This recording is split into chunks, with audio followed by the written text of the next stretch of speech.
Hello and good evening all. No flyby to start us off this week as I didn't get one at Sebring Historics, and as best I can find there isn't an Assetto Corsa mod for the car, so instead a few bits of housekeeping.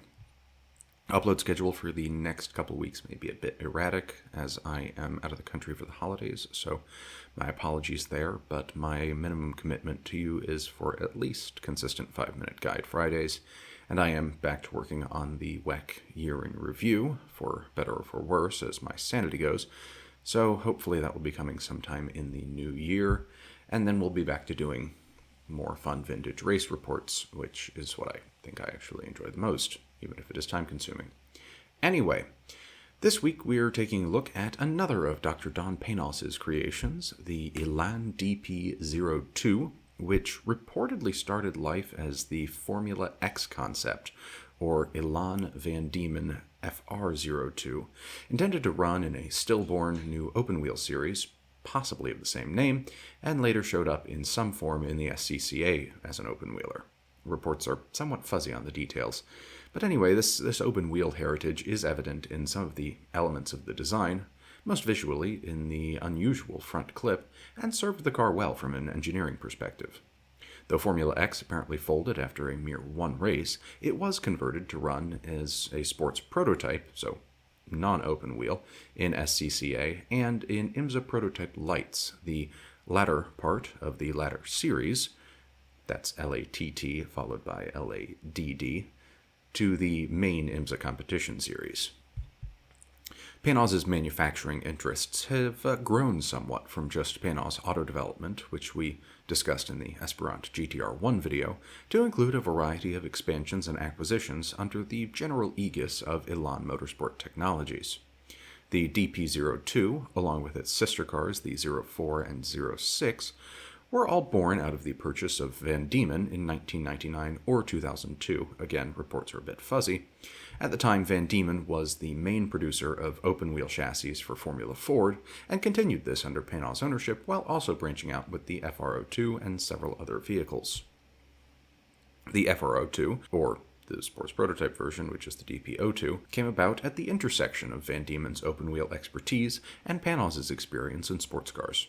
Featuring either a 2-liter L-Series Mazda straight 4 for lights competition, or coming with up to a 2.3-liter Ford Duratec branded, but definitely not Mazda designed, L-Series straight 4 for competition in SCCA, the 2-liter produced around 240 horsepower, while the 2.3 could put out up to 286. Both were paired to a Hewland 6-speed sequential manual transmission, and power went to the rear wheels, as one would expect, given you can see the drive axles coming out of the back of the transmission in this picture.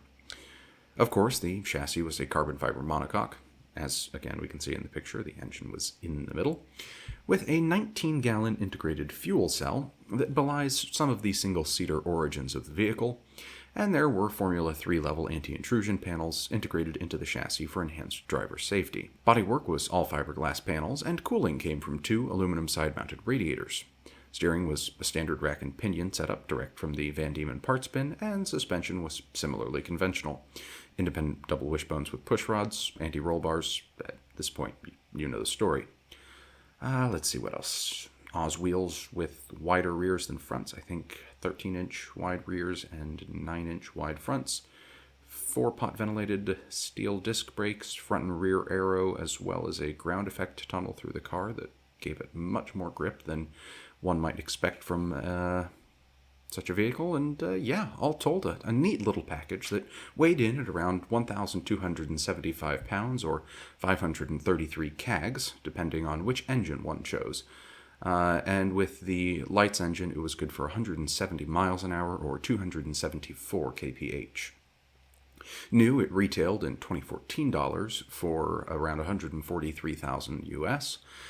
In series spec, and after the IMSA Prototype Challenge, as lights had come to be known, retired the car in favor of an all-LMP3 field in 2019, several of the 5-odd cars produced could be found for as low as $50,000, although prices have now stabilized closer to the 100K mark.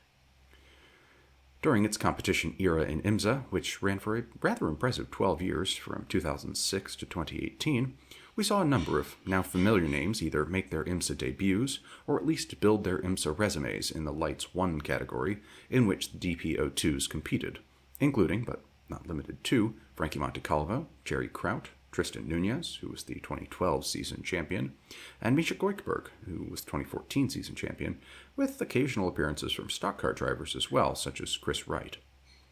2017 saw a shift in the series when the vehicles took a supporting role in the newly renamed Prototype Challenge, with the newly introduced LMP3s becoming the new headliners. 2018 was the last season, as previously alluded to, for the car in IMSA competition, as growing interest in LMP3, coupled with the age of the car, encouraged a shift in priorities, and the last victory for the DP02 went to John Brownson at Road Atlanta. I believe it is still eligible for SCCA events, and is definitely eligible for HSR, as that's where all of these photos have come from. But either way, that brings us to the end of another video and the penultimate 5-ish minute guide for the year.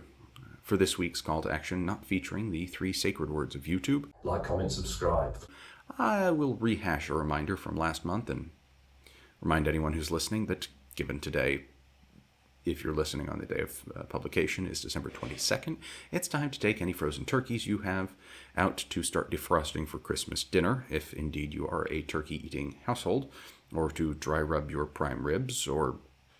okay, I don't actually really know what you do with holiday hams. We're not much of a ham-eating family. Start soaking your cloves in brandy? Confabulate your pineapple rings?